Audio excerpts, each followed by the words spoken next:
Hi, family and friends. It's David.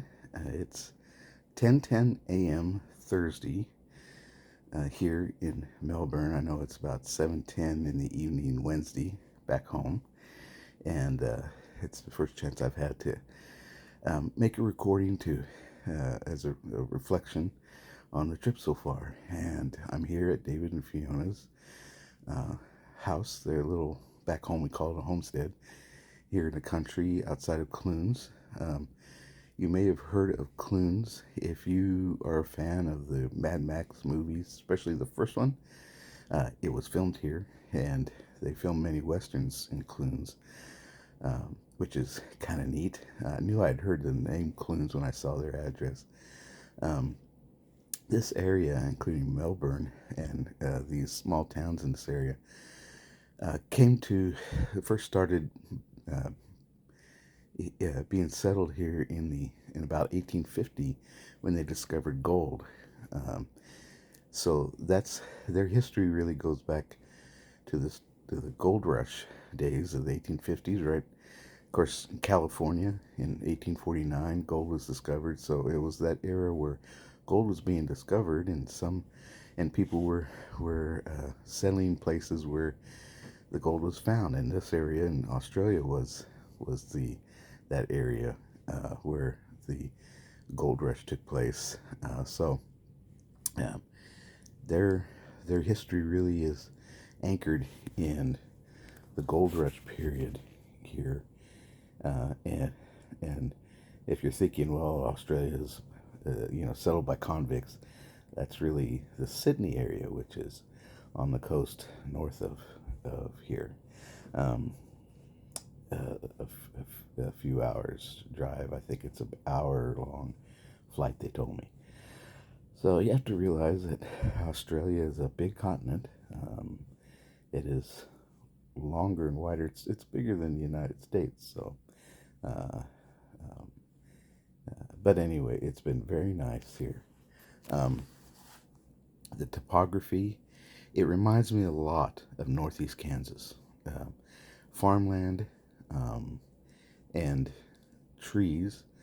And by Northeast Kansas, I mean east of the Flint Hills. If you're driving on I-70, going to, for example, to Heaven on Earth in Lawrence, um, once you get past the Flint Hills, which is really uh, flat and open, you get into the um, treed area, hilly area of Northeast Kansas, and that's what the the uh, the land looks like here. Except the trees are mainly different types of gum and eucalyptus trees. So it's wintertime here. They've been getting rain, and they're very happy about getting rain because they've been in a drought for a long time.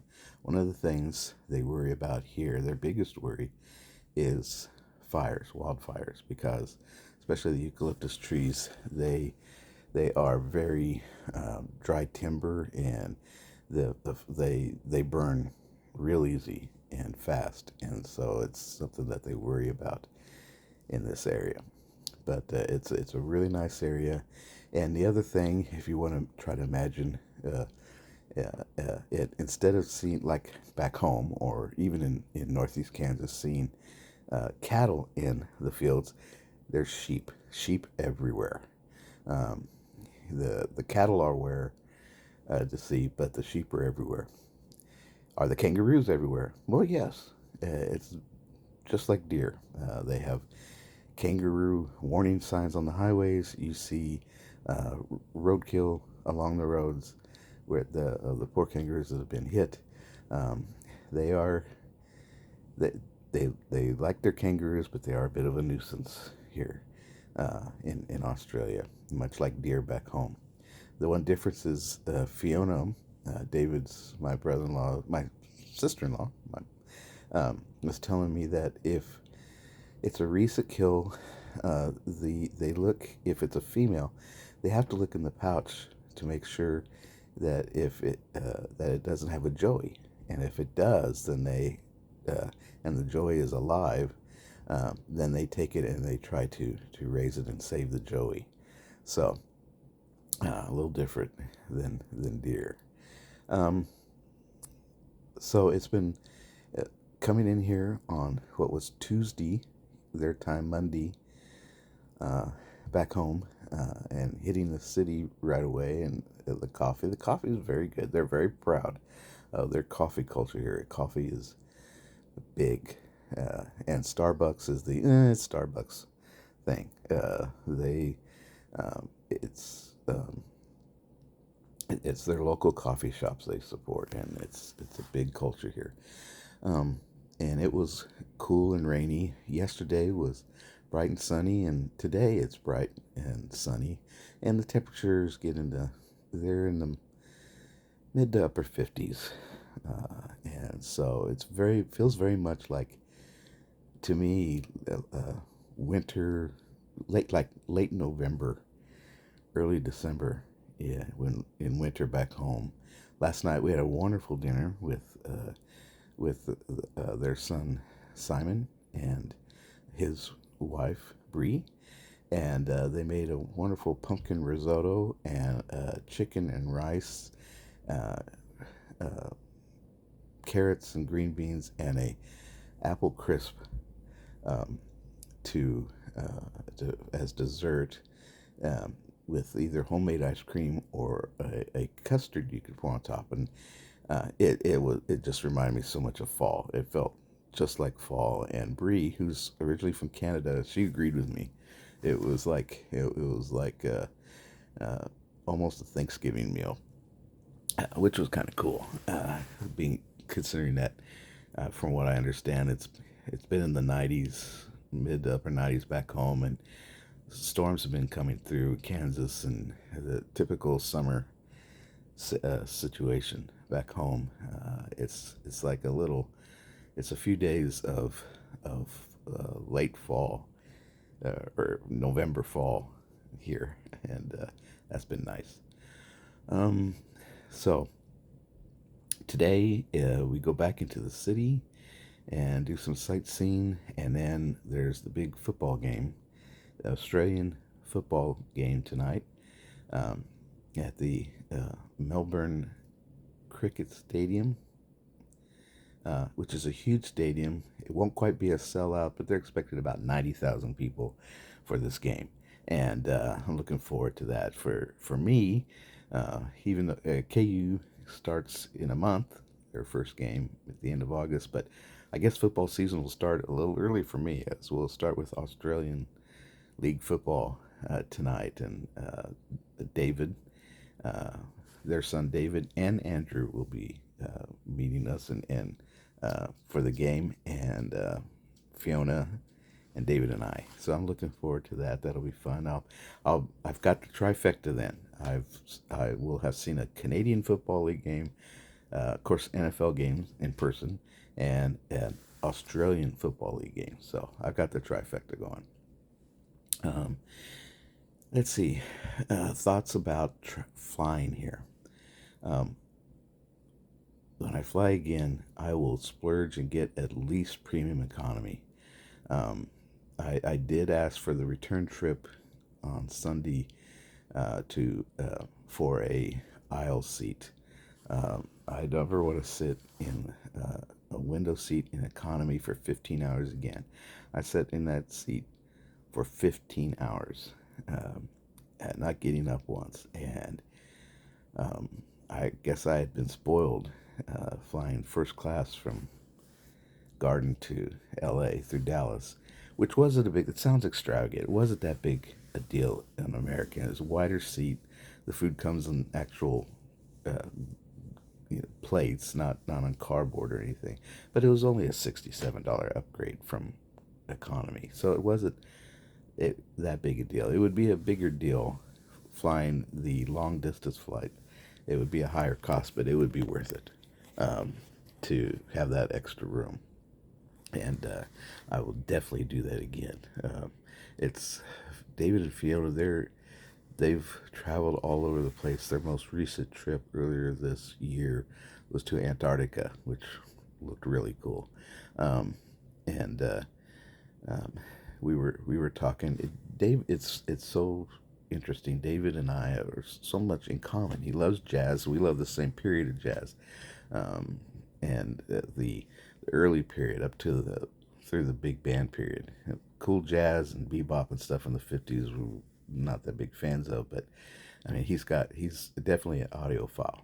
People would be so jealous of all his equipment here. And and he also likes to cook, which I've gotten more and more into. I always cooked for for for us, for Mindy and I and the boys, um, and it's been amazing. I have to admit, what as a vegetarian, he's a vegetarian. Um, what he makes, you don't really miss the meat. The lasagna we had the first night here, which was he uses a lot of squash, or they call pumpkin here, um, but not the orange kind of pumpkin as we think of back home. Um, it's just really good, and you really don't miss the meat. Uh, and he loves to golf. He loves to golf. And Fiona said, "Well, we should all go and we should meet in Scotland and play golf up there because her family she has a lot of connections in Scotland." And I said, "Well, I'm game." So may end up someday, hopefully soon, uh, meeting them and playing some golf with David in Leeks courses in Scotland. That would be really cool. Um, I'm glad I came. Um,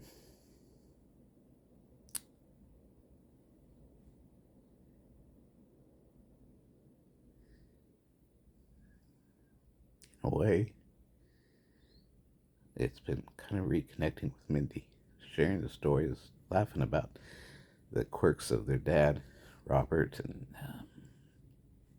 and reviewing the stories that Mindy told me about them and as kids and going to their grandmother's Shields farm and things, and that's been very special.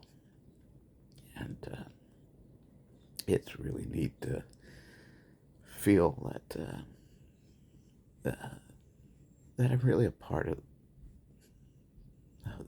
that part of the family, and having dinners here have been really nice. It's they have a wood burning fireplace, and they make every dinner by scratch, and it's been really cool. Back home on Sundays, Loretta has me over to their house for dinner, and during the school year, they come to my house on Monday. I know if I go visit Glenn in Bueller, we'll go to the Anchor and and be together there. And now it's almost like if it wasn't such a long flight, it would be uh, some other night of the of the week. I would be here for dinner, and it's been really nice, and it's it's been special. Yeah, and I want to mention to Aubrey, there, Minnie's niece, and who was so jealous that I came on this trip. Um, if there's one thing I'd recommend to Aubrey is Mindy and I. We always wanted to come, and Mindy she had part of her dad with finances, and it was always, well, I'm not sure we can afford it. I'm not sure we can afford it, um, and I would tell Aubrey, don't worry about that. Do what you got to do, but get up here. Just do it. Don't wait, because you don't know what tomorrow brings. So get your family together. Do what you got to do. Get on the plane and go visit your uncle. They would love to have you. You would love being here. And and don't don't don't make an excuse why it's not the time to come. Make an excuse for why you can make it and come and see them. They would love to have you, and and and that would. So that's my advice. Um, uh, as I mentioned, Simon, uh, their son, one of their two sons, is married and recently married. A Bree is a wonderful person. Works for a financial company here in Australia, but she's from Canada, so it was nice to we had some things in common, being both North Americans, and her being from Canada. Um, she agreed with me that it felt a lot like fall with especially the apple crisp and the smell of cinnamon and everything. Um, and so I'm sorry for that AP class, that AP U.S. History class that Simon came to talk to when he had just graduated high school and he was touring America and he stopped in Garden. I asked him to speak to my AP history class, one of my classes, and it was the last class of the day. And he came to speak, and it's one of my fondest memories of teaching because I was so embarrassed. Because remember, this is advanced placement history. These are supposed to be the really smart kids. And Andrew introduced himself and with that Australian accent, and the girls' brains disappeared. The guys sat there and steamed, but the girls just melted. And they asked the dumbest questions just to hear him speak, I think, just to talk to him. And one of the first questions they asked is, well, what language do you speak in Australia? And Simon looked at me, and I was sitting at my desk, and I just lowered my head and shook my head. I mean, they were asking, well, what are your commercials like on TV? Do you have many Hispanics there? I mean, just the what language do you speak was the top question, but I mean, they just were trying to come up with any question just to hear him speak, and it was so funny. And there was one student in particular. She's friends with me on Facebook, so I hope she watches this. Lisa R. If you're up there, I'm sorry. I told Brie, I said there's gonna be a lot of broken hearts from that AP class to learn that Simon is married, and they're gonna be very jealous. And I said particularly one girl, because Lisa, the next day at class, I was teasing them to start the class about how they just melted, and I said something about how he spoke with that accent, and you saw those blue eyes, and Lisa said they were green. Well, Lisa, I'm sorry, but he's taken. He's taken now. So, um, anyway, um, it's been a really wonderful couple of days. Looking forward to today.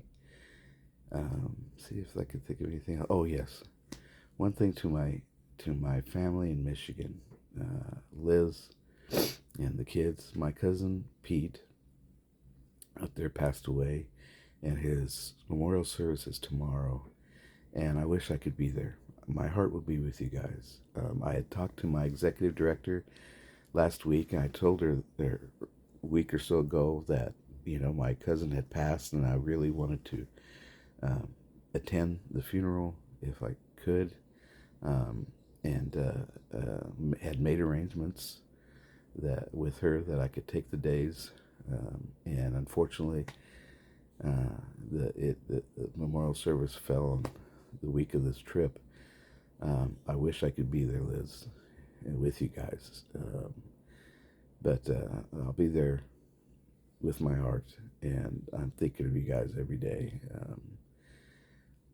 The We were all about the same age, and my former students are on Facebook. Sometimes I would mention that there was another David Duran, my cousin David in Michigan. David was Pete's brother, Liz, and there was Pete, Liz, and David. And especially when we got older, we went to visit them, and they came to Kansas, and we kind of really became close. And David, back in the '90s when I went to visit, I just started teaching. I went for spring for the summer. That wasn't no. I'd been teaching for a while. That was 97, 97, 98, somewhere in there.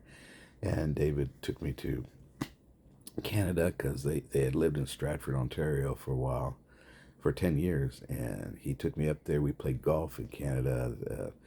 I got to see a play at Stratford, The Taming of the Shrew. Stratford's a beautiful English town. There, we just were, we came pretty close. Glenn flew up there, and they took him fishing in Ontario, and so when I heard that my cousin Pete had passed, it was hard. I wish I could be there with you guys, but I'll be there in spirit and with my heart. So uh, I will be posting some pictures that I've taken the last couple of days, including a picture of the family and that we took last night, and I'll the next pictures then will be from today's trip into the city and the football game and things like that. So until then, take care and Godspeed, and I'll see you guys later. Bye.